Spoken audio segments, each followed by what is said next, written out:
Latest updates ఎప్పటికప్పుడు పొందడానికి big TV WhatsApp channel follow అవ్వండి. లింక్ డిస్క్రిప్షన్ లో ఉంది. పవర్ లేకపోతే బతకలేమన్నట్లుగా తయారైంది తిరుపతి నగర పాలక సంస్థలో వైసీపీ కార్పొరేటర్ల వ్యవహారం.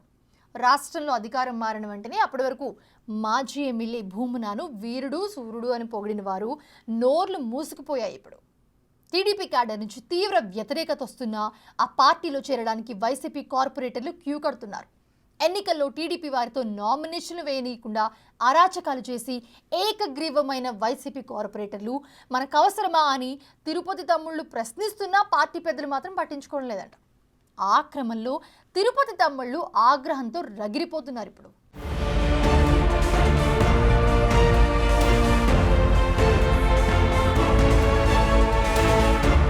తిరుపతి నగరపాలక సంస్థలో విచిత్ర రాజకీయం నడుస్తోంది. మేయర్ డాక్టర్ శిరీష్ యాదవ్ ను పదవి నుంచి దింపటానికి అన్నా రామచంద్ర యాదవ్ తెగ ప్రయత్నాలు చేస్తున్నారు. ఆయన తన కుమార్తె అనితా యాదవ్ ను మేయర్ చేయటానికి నిర్ణయించుకుని పావులు కదుపుతున్నారట. తిరుపతి కార్పొరేషన్ లో మొత్తం 50 డివిజన్లకు గాను 49 డివిజన్లకు ఎన్నికలు జరిగాయి. అయితే 20 స్థానాలకు పోలింగ్ ప్రక్రియ జరిగింది. మిగతా అన్ని స్థానాలకు అప్పటి వైసీపీ ఎమ్మెల్యే భూమన కరుణాకర్ రెడ్డి, ఆయన కొడుకు అభినయ్ రెడ్డి అధికారాన్ని అడ్డం పెట్టుకుని ఏకగ్రీవం చేసుకున్నారు. ఆ ఎన్నికలప్పుడు అసలు ప్రత్యర్థులు నామినేషన్లు వేయకుండా భయానక వాతావరణం సృష్టించారు. నామినేషన్ల ప్రక్రియ నిర్వహించే అధికారులు సైతం వన్ సైడ్ గా వ్యవహరించారు. ఎన్నికలనే పదం గత కార్పొరేషన్ ఎన్నికలకు వర్తించదనే చెప్పొచ్చు.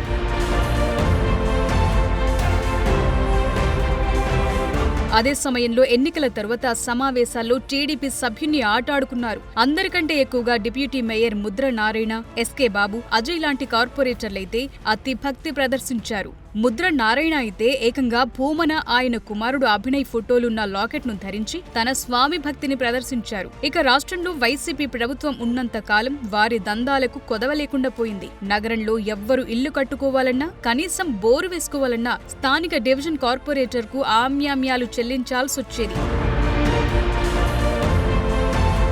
ప్రతి ఒక్క కార్పొరేటర్ తన డివిజన్లో 10 నుంచి 30 మంది యువకులతో ఓ టీంను ఏర్పాటు చేసి కలెక్షన్ సెంటర్లు నడిపించారంటే ఎంత అరాచక పాలన నడిచిందో అర్థమవుతుంది. అప్పట్లో బోరు వేసుకుంటున్న ఓ వ్యక్తిపై దాడి చేసిన వీడియోలు బయటకు రావటం సంచలనం కలిగించింది. దీంతో పాటు ఎస్వీ యూనివర్సిటీ స్థలంలో నుంచి మాస్టర్ ప్లాన్ రహదారులు ఏర్పాటు చేయాలన్నప్పుడు యూనివర్సిటీ విద్యార్థి విభాగంతో పాటు తిరుపతిలోని అఖిలపక్ష నాయకులు వ్యతిరేకించారు. దీంతో నగరపాలక సంస్థ కార్పొరేటర్లు ఓ శవయాత్ర నిర్వహించి దిష్టిబొమ్మలకు పాడకట్టి హీనాతి హీనంగా వాటికి భూమన నిర్ణయాన్ని వ్యతిరేకించిన వారి ఫోటోలు అతికించి శ్మశానంలో అంత్యక్రియలు నిర్వహించి స్వామి భక్తి చాటుకున్నారు.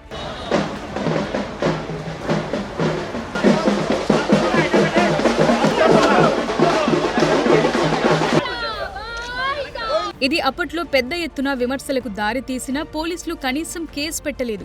ఇదే సమయంలో చంద్రబాబు అరెస్టు సందర్భంగా దిష్టిబొమ్మ దహనం చేసిన ఎస్వీయు విద్యార్థుల మీద ఏకంగా 307 సెక్షన్ కింద కేసులు పెట్టి బెయిల్ రాకుండా 6 నెలల పాటు జైల్లో పెట్టించారు. మరో కార్పొరేటర్ అయితే తన కుమారుడికి క్రికెట్ టీంలో స్థానం కల్పించలేదని అప్పటి రంజీ కెప్టెన్ను బెదిరించారనే వార్తలొచ్చాయి. మొత్తం మీద ఆవు చేలో మేస్తే దూడ గట్టున మేస్తుందా అన్నట్లు ప్రధాన నాయకులు ఏ విధంగా వ్యవహరించారో కార్పొరేటర్లు సైతం అలాగే వ్యవహరించారు. టీడీఆర్ బాండ్ల ఇష్యూలో కూడా చాలా మంది కార్పొరేటర్లు చేతివాటం ప్రదర్శించారు. మొన్నటి అసెంబ్లీ ఎన్నికల్లో జనసేనకు 62,000 మెజార్టీ వచ్చిందంటే అందుకు కారణం కార్పొరేటర్ల మీద వ్యతిరేకత కూడా ఓ కారణమని తిరుపతి వాసులు అంటుంటారు.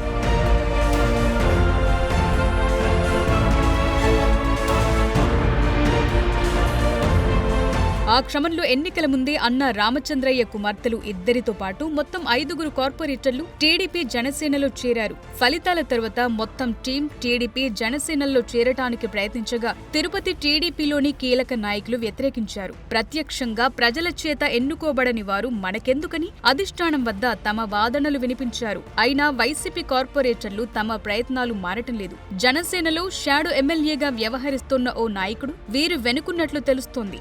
మరోవైపు టీడీపీ నుంచి ఓ నాయకుడు గ్రీన్ సిగ్నల్ ఇవ్వటంతో అన్న రామచంద్రయ్య సైతం వారిని చేర్చుకోవటానికి సీరియస్ గా తన వంతు ప్రయత్నాలు ప్రారంభించారట.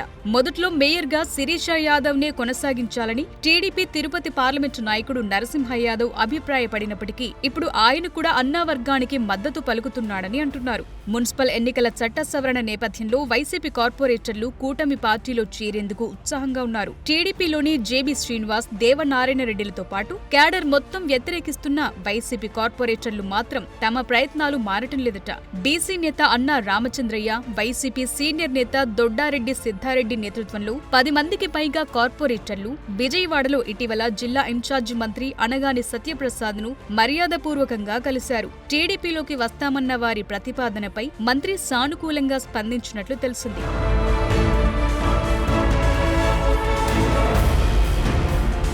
త్వరలో తిరుపతికి వస్తున్నామని, తమ పార్టీలో చేరికలను వ్యతిరేకిస్తున్న వారితో మాట్లాడుతానని మంత్రి అనగాని హామీ ఇచ్చారట. అంతా పార్టీ అధిష్టానం నిర్ణయం మేరకే జరుగుతుందని, పార్టీలో చేరేందుకు సన్నాహాలు చేసుకోవాలని సూచించారట. ఆ క్రమంలో కార్పొరేషన్ ఎన్నికల్లో ఓడిపోయిన వారి వివరాలను కూడా అడిగి తెలుసుకున్నట్టు తెలిసింది. రాబోయే కార్పొరేషన్ ఎన్నికల్లో డివిజన్ల విభజన జరగనుందని, మరో 15 నుంచి 20 డివిజన్లు పెరిగే అవకాశముందని, అందువల్ల కూటమిలో కార్పొరేటర్లుగా పోటీ చేయాలనుకునే వారికి ఎలాంటి ఇబ్బంది ఉండబోదని మంత్రి అభిప్రాయపడ్డారట. ప్రస్తుతమున్న కార్పొరేటర్లతో పాటు కొత్తగా వచ్చే వారితో కలిపి 24 మంది కార్పొరేటర్లు పార్టీ మారటానికి సిద్ధంగా ఉన్నారని అన్నా రామచంద్రయ్య మంత్రితో చెప్పారట. కాగా ఎక్కువ మంది కార్పొరేటర్లు టీడీపీలో చేరేందుకు ఆసక్తి చూపుతున్నట్టు కనిపిస్తోంది. మంత్రిని కలిసిన వారిలో డిప్యూటీ మేయర్ ముద్ర నారాయణ, కార్పొరేటర్లు, మహిళా కార్పొరేటర్ల కుటుంబ సభ్యులు పొన్నాల చంద్ర, కుడితి సుబ్రహ్మణ్యం, పెంచలయ్య, దూది కుమారి, సీకే రవి, అన్న అనిత, అన్న సంధ్య ఉన్నారట. టీడీఆర్ బాండ్స్ లో అత్యంత వివాదంగా మారిన మరో కార్పొరేటర్ బీజేపీలో చేరటానికి ప్రయత్నాలు చేస్తున్నాడట. వైసీపీ తిరుపతి జిల్లా అధ్యక్షుడిగా ప్రస్తుతం మాజీ ఎమ్మెల్యే భూమన కరుణాకర్ రెడ్డి ఉన్నారు. తిరుపతి నగరపాలక సంస్థ పరిణామాల నేపథ్యంలో ఆయన సైలెంట్ గా ఉంటున్నారు. దాంతో కార్పొరేటర్ ఎస్కే బాబు భూమన మౌనమెందుకు అంటూ ఓ పోస్టును సోషల్ మీడియాలో పెట్టారు. అది వైసీపీ వర్గాల్లో చర్చనీయాంశంగా మారటంతో భూమన టీం జోక్యం చేసుకుని ఆ పోస్టును వెంటనే తీయించారట. మొత్తం మీద టీడీపీలోని క్యాడర్ వ్యతిరేకిస్తున్నప్పటికీ, వైసీపీ కార్పొరేటర్లతో అవసరం లేదని అభ్యంతరం చెప్తున్నప్పటికీ ఆ పార్టీ కార్పొరేటర్లను చేర్చుకుని మేయర్ను మార్చటానికి ప్రయత్నాలు జరుగుతూనే ఉన్నాయి. మరి ఆ చేరికలు కూటమి పార్టీలకు ఏమాత్రం లాభం చేస్తాయో చూడాలి.